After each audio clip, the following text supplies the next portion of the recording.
Sports Show.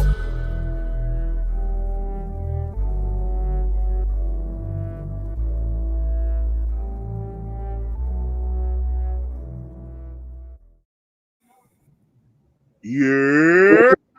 Yo. What's going on? Ladies and gentlemen, welcome back to another episode of the Yerrr Sports Show. I'm your host, Big Baby, aka Dre Dollars, and rocking out with me to my right, the Queen, 7K Tay. Hey everybody, what's going on? And we have a very, very, very special guest. Very special guest. Please introduce yourself, sir. How you guys doing? My name is Henry Oregon. I'm the founder and NFLPA Agent at Disruptive Sports Agency. Yes. Thank you for for being on the show with us, not having us, but being on the show with us. Sure. Most definitely. We start this always. How's your week been? So we'll start with you, Mr. Henry. Yeah, week's been great. You know, it's been a roller coaster ride. There's been some great breaking news in football. I mean, for the good and the worse, and you know, it's just been a great week. Trying to have a positive outlook on life. How about you guys? Queen. My week was really good. I got a lot of work done. Was able to relax a little bit, did a little shopping. Went out last night for the first time in a while. My coworkers, I guess because they're so much younger than me, they was like, "Look at Auntie in the church dress." And I had just came from work, so shout outs to my colleagues. You definitely did your thing. Auntie in the church dress. My week was pretty good. Real smooth week at work. Besides the first day when it wanted to rain and everything, and again, I got to go out as well. I haven't been out in a while too, but you know. Doing the thing and joining. Don't even play with me. I haven't been outside. I've been outside a little bit. Sure. Look. Sure. Hey. And boy, summer. Nah, it's not even like that. It's not even like that. So you blowing me up in front of the company? That's what we do. Hot boys up $1. Oh, all right, cool. I ain't gonna blow you up. I'm gonna let you rock. Just raise your wrist a little bit. I just want to see. Just raise your wrist a little bit. All right, bet. City girls up. Yo, and joining us, late, but you know, better late than never. The voice of a generation, Pete Rosado. How you doing, brother? What's up, everybody? What's up? Sorry, I got really crappy reception where I'm at in Jersey, on the road right now, so. You know, I apologize for the late arrival. No excuses. None. Play like excuses. A champion. Rule 76. Terrible. So, Pete, how was your week? Also, no. You know what? No. You know what? Tay's like, nah. We over here. Yeah, but you get a little 30 seconds, Pete. How was your week? Week was good. Went down to Atlanta last week, see my dad, and then came back up. It's been a stressful, long week, but, you know, good nonetheless. Now I'm out in Jersey promoting for the upcoming show.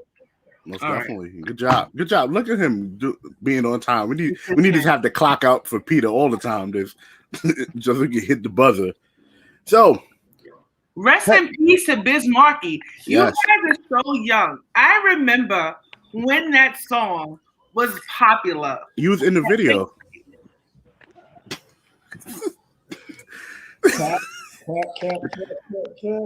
Houston, we have a problem. I got you. Don't worry. I got to do it for BK Matt because Matt is not here. Shout out to BK Matt. But, yeah. And you look just like him too. All right, you got me on that one. Okay. Okay, Biz Jr. Nobody beats the Biz. I remember when that song was popular when I was a little kid. Mm-hmm. So many different memories of like 80s hip hop. He was a pioneer. Mm-hmm. He was like your favorite rapper's favorite rapper.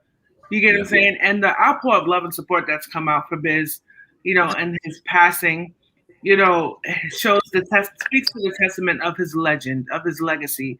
And our thoughts and prayers go out to his entire family. His mark on hip hop is one. Not only hip hop, but he was on the show Yo Gabba Gabba. If you have a kid that's like 14, 15, like they know what that show is all about. And shout outs to Biz, man. Rest in peace. Rest in love. Most definitely. It's sad because I didn't know. I think about a week ago, I had seen somebody on Twitter say "Rest in peace, Biz," about a week ago, and then it was like debunked that it was false. And so when I started hearing it again, I was like, okay, this is just another rumor gone bad. And then obviously the news broke the next day, and I was like, damn. Peter, you glowing. Got a tan from North Carolina. I bet you did. I bet you did. Got a tan in North Carolina. Mm. You know? I see what you see, Tay. Don't worry about it. You glowing planet is here. Like, you a bad bitch this summer, huh, Peter? Aren't we not supposed to be cursing on the show? It's too late. It's too late. It's too late. I don't have to edit the show anymore. So. Like, what's your favorite color? I don't know. What's your favorite color? That's what Pete do with his swoop. Yeah, you glowing. Mm-hmm. That must be the smog out here in Toms River, New Jersey. Nah. Anyway, it's not. Henry, let's get into disruptive sports. we could go off the rails and this whole show would be like this. Hey, I'm having a great time. I was just listening, just laughing. I mean, you guys are hilarious. We definitely appreciate it. So, tell us about Disruptive Sports. Tell us a little about it. Disruptive Sports is a fully minority-owned sports agency. We currently represent NFL athletes, and we'll be expanding the name, likeness, and image space to represent college athletes as well. And eventually, hopefully, we'll go forward into representing basketball and baseball players as well. Most definitely. And I know you're partners with Hector Rivas, who we'll have on the show next week. Talk to us how that became a thing, how your partnership came to light.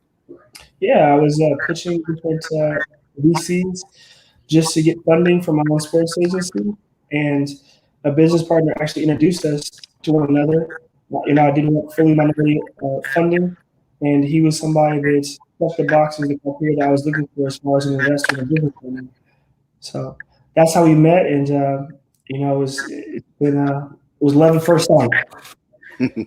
That's dope.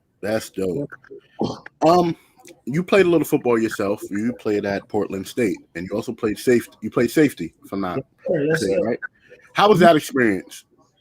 It was different. I walked on at Portland State. I ended up getting a full academic scholarship, and I ended up starting my sophomore year. So I started playing a lot sophomore year, and then junior year, I ended up becoming a starter at the position for a lot of games. And I ended up walking away from the game after my junior season, and they didn't give me a full ride scholarship.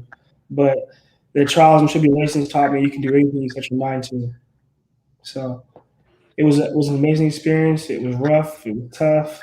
College sports is no joke at any level.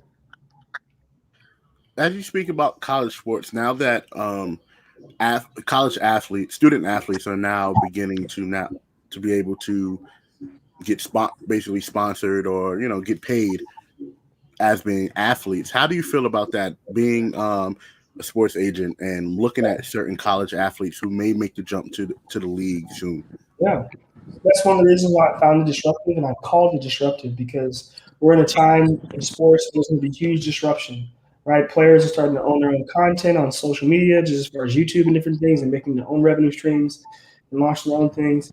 College players now, it actually happened faster than I anticipated, are able to make money off their name, image, and likeness. But to me, it all centers around branding. Like, a lot of guys are really heavy at hunting on players and trying to sign them, but players who don't have a brand aren't going to make any money. And so I think that a lot of agencies are trying to do what they've always done, and just doing deals, but they have to help facilitate these players' brands and who they are.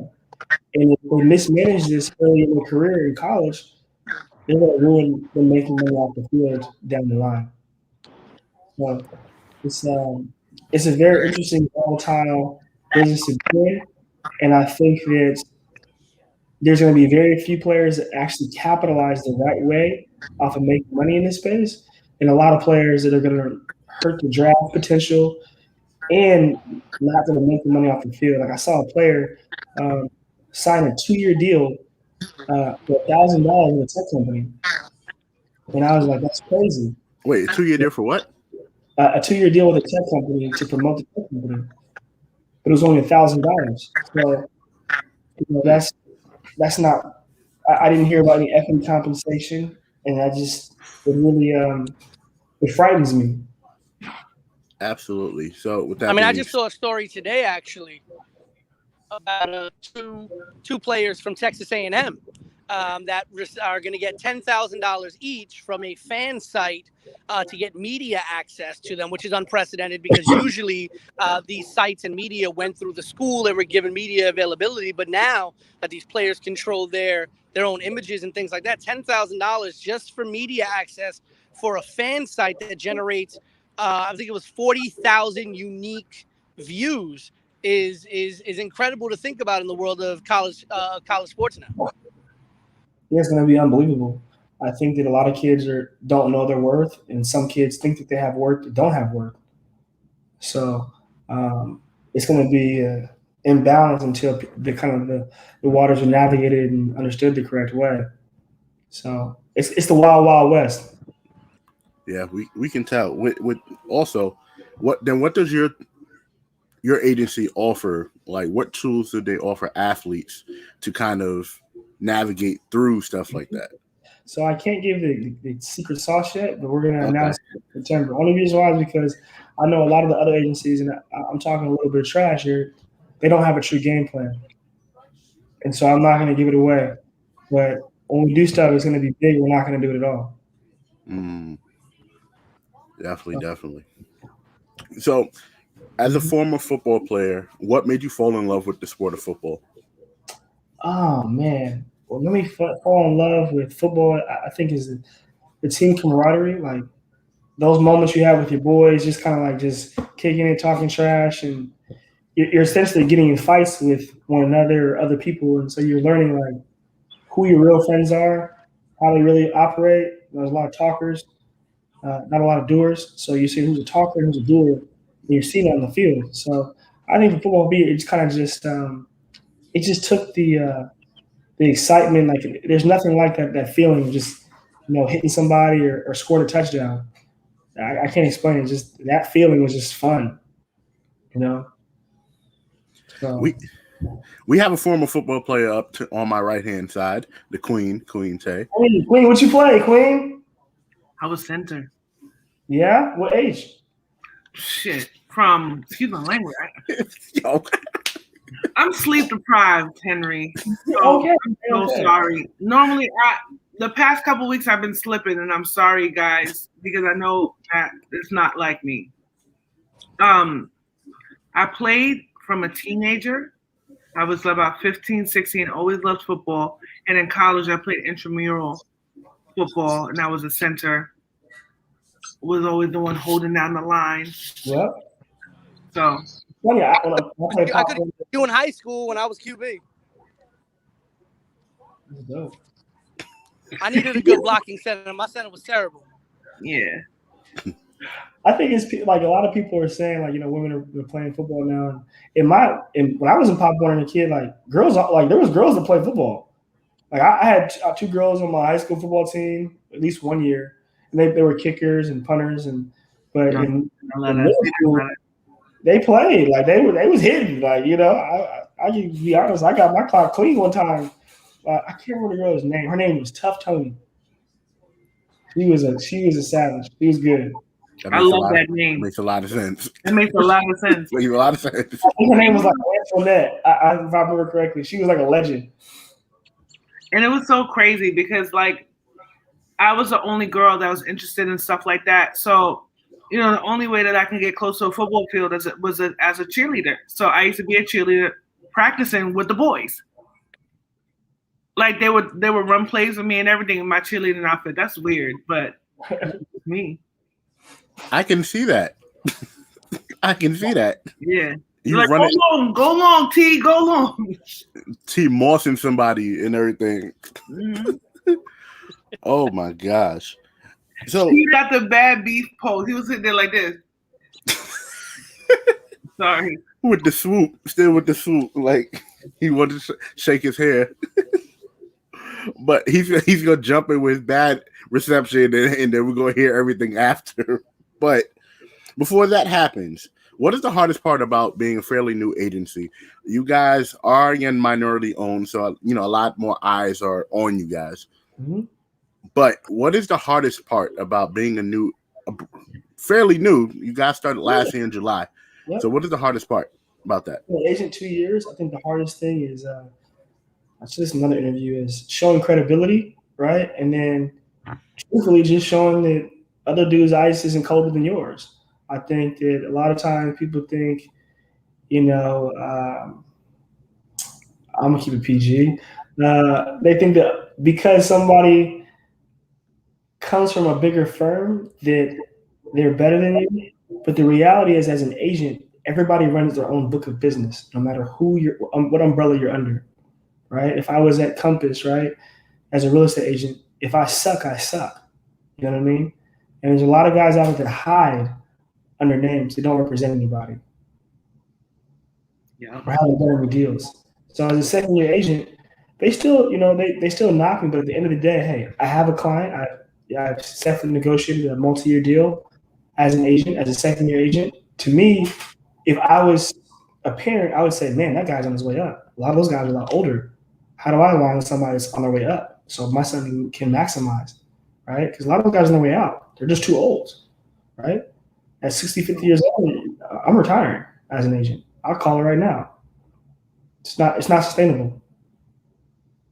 True. So being older as an agent, is it sustainable only because you can't keep up with the times, or some people refuse? I think, but I think you can't keep up with what the trend is. You can't keep up what's hot. Yes, you can know owners and GMs, but at the end of the day, you're seeing in most sports. You're seeing a lot of younger coaches coming into the fold. And at the end of the day, those younger coaches have a different philosophy and style of how they coach, what plays they run, which requires a different type of talent, right? A different type of thinking of how the game has previously been played. So inevitably, you get younger agents. You get people that are doing things different, right? So I think they all go together, in my personal opinion. Is that something like larger companies should kind of adapt, kind of like integrate? Because for where I work at, I feel like when we have the younger generation coming up and learning a lot more about the ins and outs of the industry that I'm in, and some of the older agents are sometimes set in their ways, and that kind of causes a roadblock for, for the most companies to kind of expand and elevate. So is that what you guys looking for in terms of like younger talent? Not obviously you want to bring people up with you, or you would also like established talent if it was possible, but are you guys looking for more of like the younger crop coming up in the game? Yeah, so I have 3 interns. So in my mind, I picked 3 interns that were looking to be mentored and they will become agents and outgrow me. I think the biggest thing, being somebody that's kind of learning and going along, like for you and me, I always remember the people that wouldn't help me. You know what I mean? I remember the people trying to put a ceiling on me, and had somebody just shown me love and mentored me, and I would have always been loyal to them. And you know what I mean? Never tried to outdo the master, but as long as they let me continue to grow and steamroll fast and give me some tools, I was always going to be loyal. And so I think that a lot of older people get afraid and they try to oppress the talent right under them and take the credit. But you can't do that. It's inevitable they're going to outgrow you. So when you look at successful companies, that's how you have to look at this, right? You look at the Nikes, you look at the, Amazons of the world. Like they're training staff to excel, right? They're continually getting younger. I think Nike's ethos, when I worked at Nike in football brand marketing, one of their ethos was the youth is our energy. If you're doing it the same way you previously did it, then you're wrong. Like you're going to get fired. Like that's a real thing in those successful companies. So even reading like Steve Jobs' book, you know what I mean? Like he was always trying to find ways to do things that hadn't been done before. Yeah. Or hot talent, You did something really cool with Nike that I looked up. you were part of the beginning stages and what we now see as the, what do they call the Thursday night football. yes, yes. Yeah. So those uniforms, the colorway uniforms, Yeah, color rush. the color rush. Yes. How did that come about? It was really it's crazy. It's really simple. There was a game. So when you play Thursday night football, right? Typically the week before you play a Sunday game, so you have like a very short window to recover and play a football game. Yeah. And I remember Richard Sherman was complaining about playing a Thursday night football game and like it not being worth their time or whatever it was. And I remember the higher up was like, how do we make Thursday night football cool? And we had the NFL contract and we're all in a meeting. And I remember my boy's name was Jay Williams. He was a designer. He went to Oregon, actually. He designed a lot of the really cool Oregon uniforms and a lot of really unique, dope things that launched during that time. And he was just like, all we got to do is give them some cool uniforms. They'll be happy. Like, it's simple. Like, give them something to look forward to. And it's rare. Like, when you have that kind of money, like, you're playing at a high level, like, give me something to look forward to. Like, you know what I'm saying? Like, I'm going to get the paycheck regardless. Right. But, like, so we rolled out all 32 teams wearing, different uniforms on Thursday Night Football that, like, popped out. So. We just want to let you know that we really, really like the Giants ones. We really, really like the Giants ones. There's still more ones rolling out. Like I don't think all 32 teams have rolled out all of the different iterations that were approved that we had talked about doing. That was 2015, 14. So, yeah. Tay, do you have any questions for Henry? Yeah. What advice would you give someone who's interested in learning about the sports agency world? Where would they find these resources? Like, how would they learn to get involved? I mean, there's some people who have the knack for it who may not, who probably can't afford to go to some of these sports programs. You get what I'm saying? So what advice would you give to somebody who is interested in sports branding and stuff like that? Yeah, I think the biggest thing, people always ask the same thing, like little things.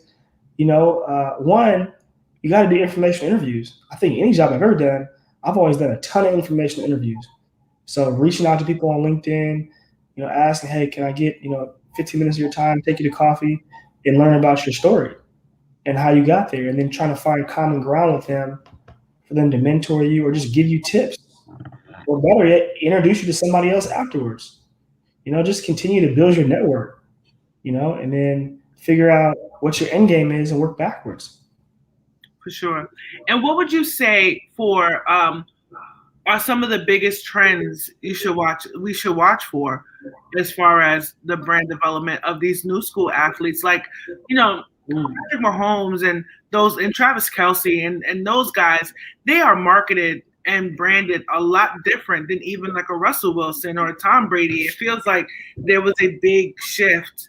I'm a brand nerd, so I can go and talk about this for hours, but it feels as if they were introduced to the league in a different way. Like, what brand trends do you see kind of impacting this new generation of athletes?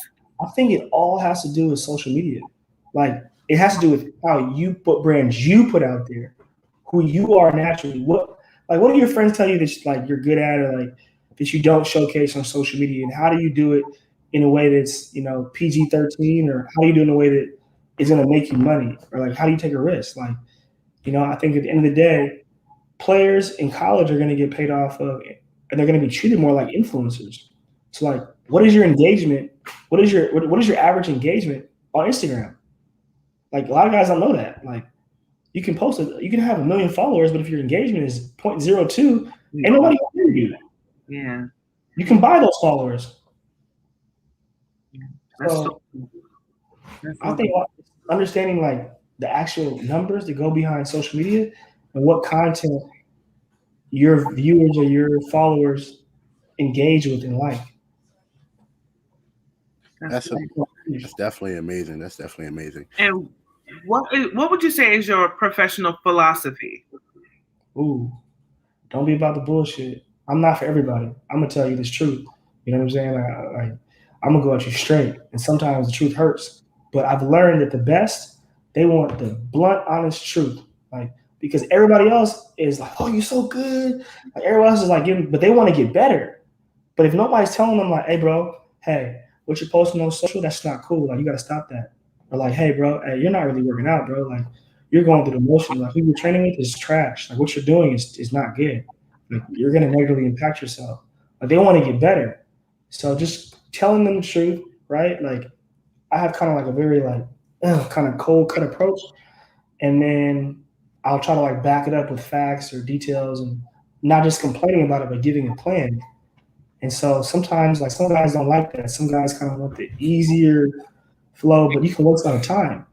And you don't have a lot of time as a professional athlete. Nope. You can be popping like so if I see something, I'm gonna go at it straight. No, I respect that a lot. One last question for me. Disruptive Sports.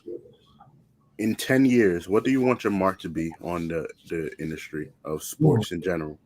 Because I know you guys you're starting with NFL and you guys are only going to expand. Mm-hmm. So what do you want your mark to be in the next 10 years? I want our mark to be that we empower the player, right? We maximize players' contracts and we get players richer off of equity compensation deals, utilizing the they have. So like for me, I want to make a billionaire off the field. I want to make a multi-billionaire because he got equity in a company that was scalable and it sold for a couple $1 billion. And he had a large equity stake in that company based off of his influence that he had, not based off the cash compensation he had to put up to be associated and get the equity in the company. That's what I want Mark to be like. Yo, Disruptive Sports Agency made 4 billionaires. That's amazing. That's amazing to hear your story. So we always look forward to that. I'm not finished. Oh. Yeah. Okay. No, because you're dropping gems. Like, oh yeah. No, definitely. Go ahead, Tay. Who's your favorite team? I'm supposed to be biased. I don't have a favorite team. I grew up watching the 49ers as a kid, being from the Bay Area. Despite being from the Bay Area, being in Berkeley, Oakland my whole life, I was not a Raiders fan. I wasn't. I'll be honest with you. So you're a 49ers fan? No, I'm not. I'm no longer. I'm a fan of good football. Whoever's good. That is such a PR answer. Put it in the chat. Put it in the chat. I won't tell nobody. It's cool. You're gonna put me on blast. Anyway, I won't. Nah. We have a confidentiality here. So whatever you tell us, whatever we any contracts on. That sounds good. I feel you, bro. I feel you. I get you. TMZ, do. Right. Nah. It's not the Dallas Cowboys. Hey, whoever's playing my guy, my favorite team.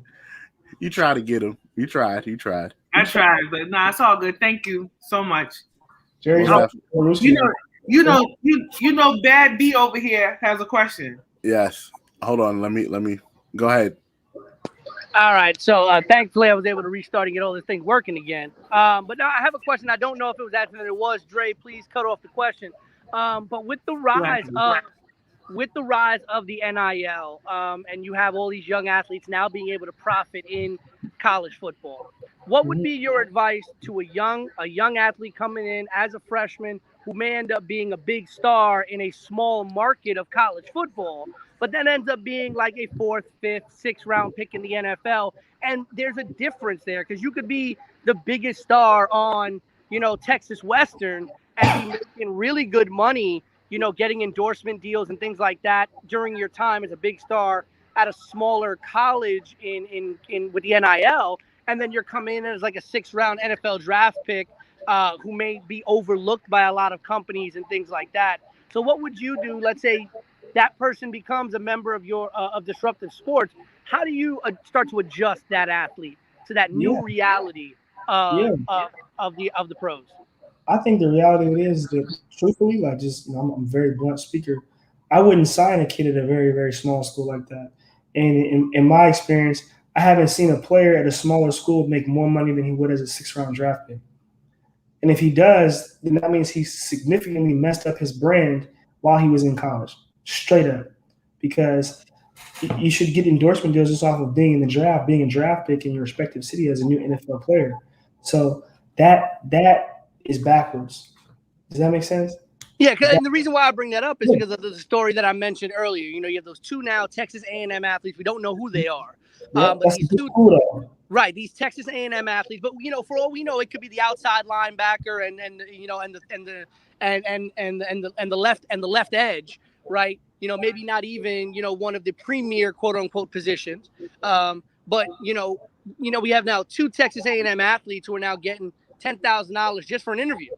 Right. Sure. And so, when you're looking at these young athletes now who are, looking to get into the NCAA now with the rise of the NIL, it'd be very interesting to see agents like yourself and agencies like Disruptive Sports really helping a lot of our young athletes with that mindset of like, hey, how do you leverage yourself correctly in the NCAA? Because I think a lot of our athletes, our young athletes, are going to be looking at how do I get the most money as quick as possible and may not have the long-term thinking mindset that really good agencies and really good agents could give them. Yeah, I mean, I think you just, regardless, like you can't think like that. You got to think long-term. And first off, let me ask the first one. Texas A&M is a Power 5 school. That's a very big school in Texas. Football is God in Texas. It's a big market. It's a college town. Like, those guys are going to make some good amount of money. So based on what you first said, this doesn't fall into that equation. This is not a small school guy. Regardless if he's an offensive defensive lineman, that's a big school. You know what I mean? Like that, they're going to have close to 100,000 fans. That's more than most NFL stadiums. You know what I mean? So they have a very strong fan base. That's the first thing. The second thing is branding is everything. Like I think it's just like keep it real simple, right? Like if you're not thinking long term, right? Like you can't maximize the full amount of money you make. It's like the thing they're saying is hey, either I can give you half a Snicker today or I can give you 10 Snickers tomorrow. What are you going to take? I think we're going to go into the era where guys are the people that say no early on are going to have way more value later on down the road. And there's going to be some that get successful that really weren't those dudes into the last year of college football and going to walk in the NFL just like they do every year and blow up, right? Like on marketing fronts, like Joe Burrow probably wasn't a draft pick his freshman, sophomore year, right? First round draft pick. So, I mean, there's going to be a whole bunch of outliers. I think that less is more and that all these players need to really just focus on the branding on social media. What is your thing? And then at the same time, even before that, they need to focus on the main thing, which is their sport. Because if you're not balling on the field, ain't nobody worrying about you at all. Nobody's going to watch you because nobody knows you. Absolutely. That's point blank, period. So we definitely thank you for answering our questions, and let's get into a few of today's topics.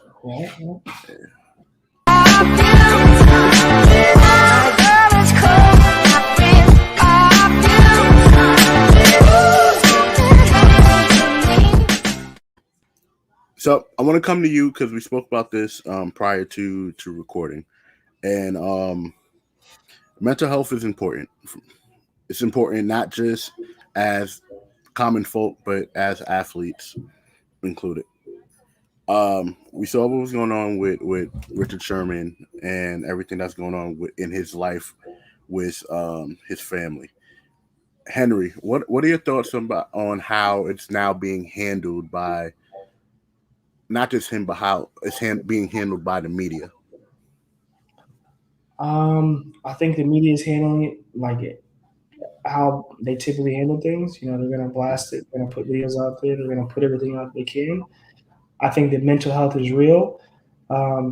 Just being an ex-athlete myself, making the transition from not playing football, even though I was a walk-on in a smaller school, was really tough, And you never know how somebody takes certain things, and we don't know the full situation either. So, I feel like we can't speak on that exact moment too much, but I think that Sherman being who he is and the respect that across the league everybody has for him should show that, hey, mental health is really serious, man. Like, you can be, it doesn't matter who you are. So, yeah. And does this go back into the whole concussion conversation that's been had for the last maybe 10 years or so about just people taking care of themselves, not just on the field but off the field? I mean, I think it's just too early to tell. Yeah. I let science dictate certain things like that. I don't want to come out and say the wrong thing. So I think you have to just wait and tell. I think that just mental health still, regardless of that, it's how you feel inside. You know what I mean? So yeah, I don't. You can't rule it out. Mm-hmm. So just wait and see. How do you guys feel about it, Queen? It was a shocking thing to see. It wasn't as, I think the media, as what media does, the media sensationalizes everything. I think that when you're a public figure, when you're an athlete, you are in the line of fire for the media all the time. And the media will catch you at your best. The media will catch you at your worst. And they will judge you more than the people in your personal life. You get what I'm saying? So the media creates their own narratives based on the information that they have. And in some ways, like I'm a big fan of, and I'm always somebody who says keep the same energy. You get what I'm saying? So I'm going to keep the same energy for this situation as I would for others. I feel like, some media has tried to compare this to the Ray Rice situation 7 years ago, and it's not that. You get what I'm saying? Yeah. And it's another thing where Richard Sherman was always somebody in the media who was very well spoken. The media did not like him because he was not ignorant. That he knew what he was talking about. He was an intelligent black man who had his stuff together. And then during a moment of, weakness, or I don't know, we all have our days. You get what I'm saying? So it sucks that it had to be him. Absolutely. That's how I feel. And then, to be honest with you, and if he was menacing and assaulting, anybody in his family, then be that as it may, this is just my personal opinion, then you get what you're working for. But it sucks that this is during the year that he's in free agency and there's so many things that are buzzing around his name, and I hope that this does not drop his stock when it comes to other teams offering him a contract. But I feel as if, like, you have to, as a public figure, you have to be careful. You have to be careful. You have to, take care of your money and take care of your mind. And you can't have one without the other. Mental health is very important. It's something that we've advocated for. And I'm one of the only people I know, or that we were one of the only shows that I know that spoke about the importance of men of color taking care of their mental health, because it's something that men of color are not, known to do, are not encouraged to do, black men in particular. If you show a moment of weakness, you're weak. You're a bitch. You're this, you're that. You get what I'm saying? So I just hope that if he has issues to address, that he addresses them. And to be honest with you, let's not put this in the same category as what was going on with Deshaun or what was going on with these other people, because it's not the same. I agree. Pete. And I want to touch on what Tay said at the end of it before I go to the beginning of it. Talk about mental health and the way that we react to how people deal with situations. The former quarterback of the Washington football team, I'm forgetting his name off the top of my head, that he recently signed with the Pittsburgh Steelers for 1 year, was recently in the news because there was a domestic incident where he did not physically retaliate. Right? He did not physically retaliate in a domestic situation, and people on social media have been clowning him for not retaliating, but yet they would have wanted to crucify him had he retaliated. So it's just like, these young men, can't find any solace in what they do. And when it comes to the Richard Sherman situation, we have seen when outside forces such as mental health, alcoholism, really, really, really do affect somebody's life in a major way. And when you mix mental health and alcohol it just compounds to a level that can be very dangerous. I'm very glad that no one, at least that we know, was hurt in any way or harmed in any way physically or anything like that. Obviously, it was a very scary situation for everybody involved. I do respect how Richard Sherman immediately came out and, took ownership of the situation, said, I did this, I was wrong, I was messed up, and I apologize, and I need to do what I need to do.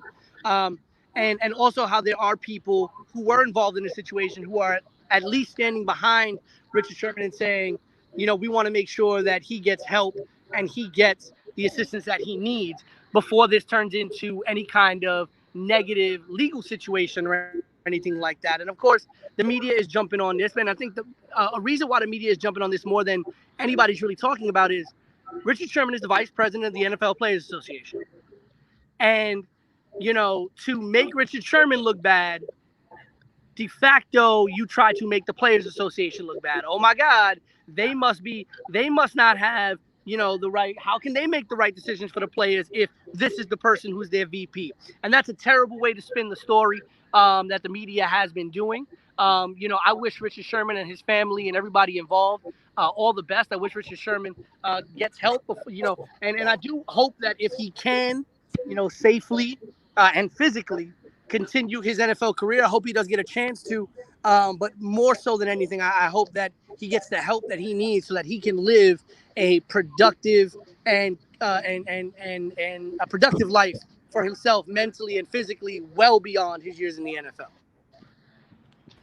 NFL. Just to round it out, as Tay said, we've been super advocates of mental health when it comes to what Kyrie Irving was going through, and just recently Naomi Osaka. Mental health is important to athletes, and it's important to us as well. You can't be your best in your field if you're not there, if you're not strong enough up there sometimes. And again, Richard Sherman, probably one of the greatest players of our generation. And again, people need to realize people are human too. That's what it comes down to. People are human sometimes. People have emotions, things go on with people, and just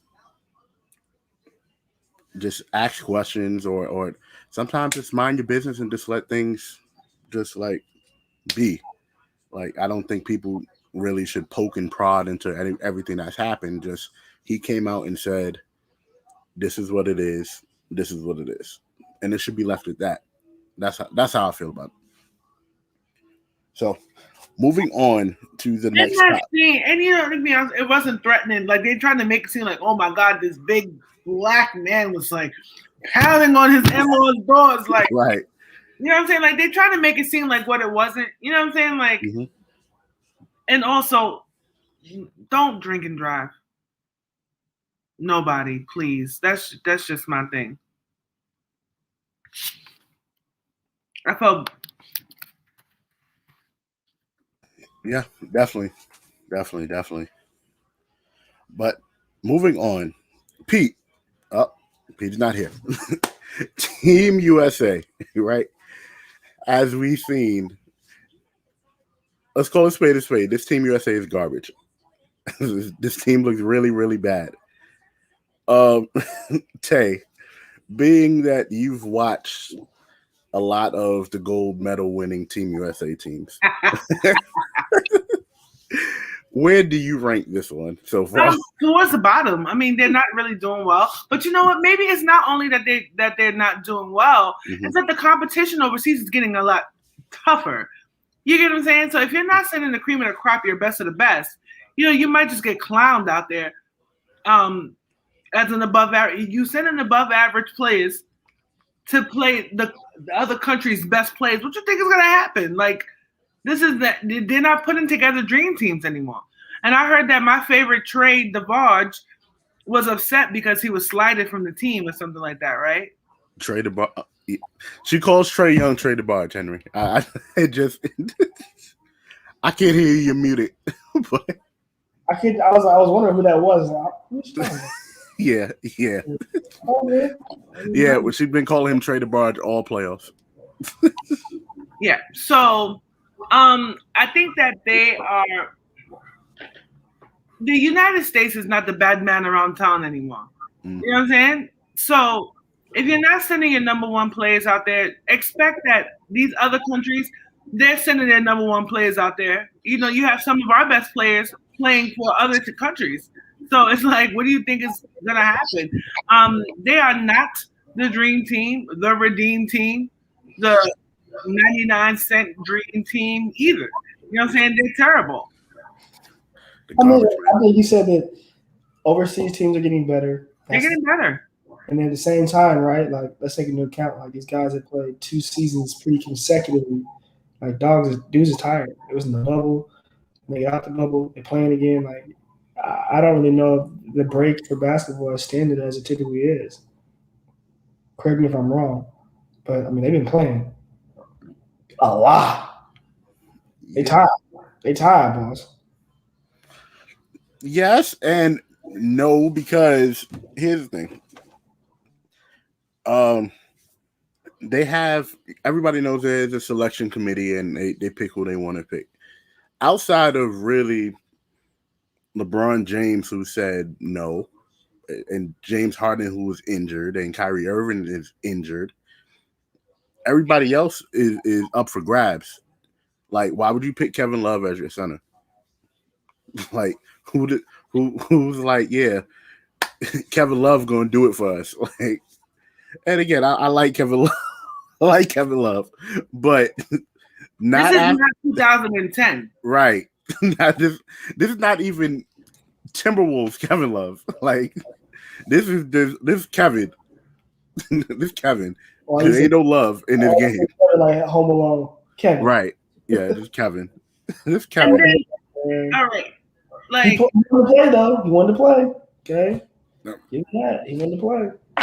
I'm looking at this team, right? And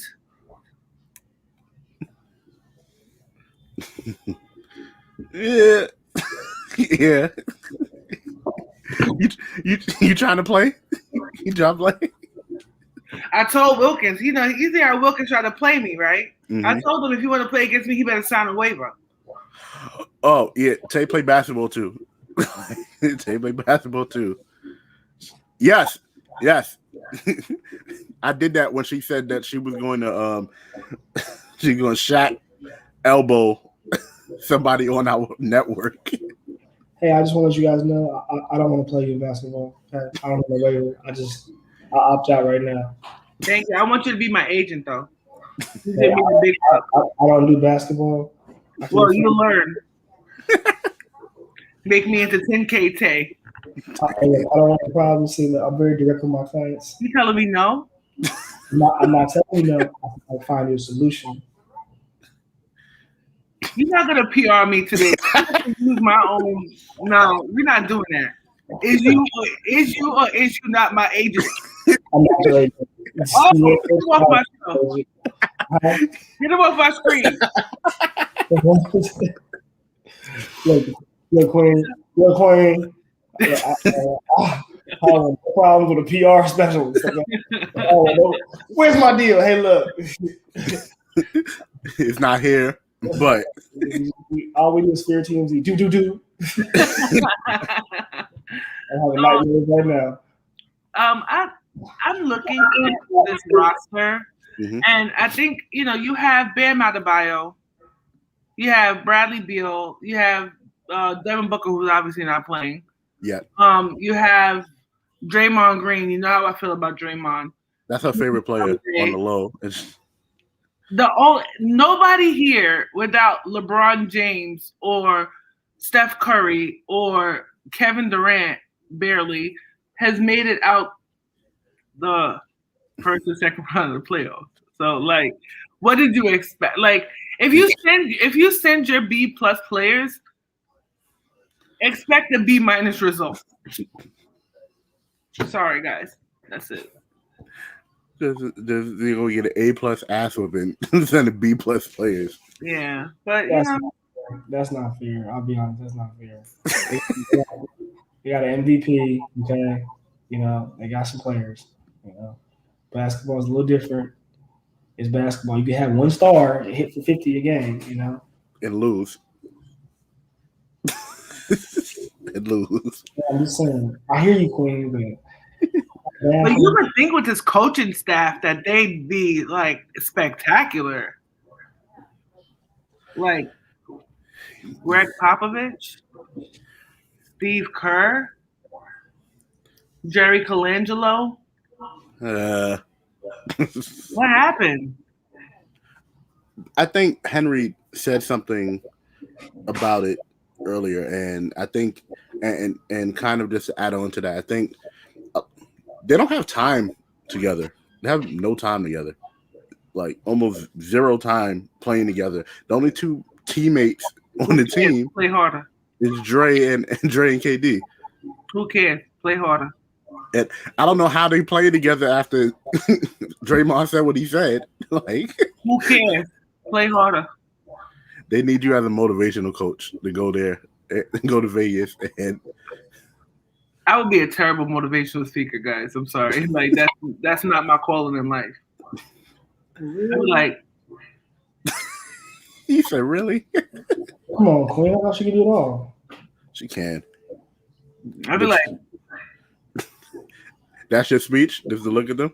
Hey. In their face and be like, listen, my mama has had plenty motivational speeches from the front seat of the car like this. That's all she did. Like, lower the shoulders, look at you, the death eyes there. That's all you need. You don't need words sometimes. You can just that look like. They give deaf eyes on the show to one of our co-hosts who's not here. they listen. If you ever go back and watch some of our stuff, Tay and our boy BK Matt, it is like Ali and Holyfield. No, I'm sorry, Tyson Holyfield, and Tay is Tyson. Biting ears off. Ooh. Ooh. But you just said you basically saying that I lose because even though Tyson bit his ear off, oh no, I'm just saying you the over aggressor. I didn't say you lose. I'm not talking about the result of the fight. I'm not talking about the result. I can't say who be winning, who be losing because I'm the middle ground. I'm not supposed to do that. But I rolled my eyes so hard I got a headache. Good for you. So.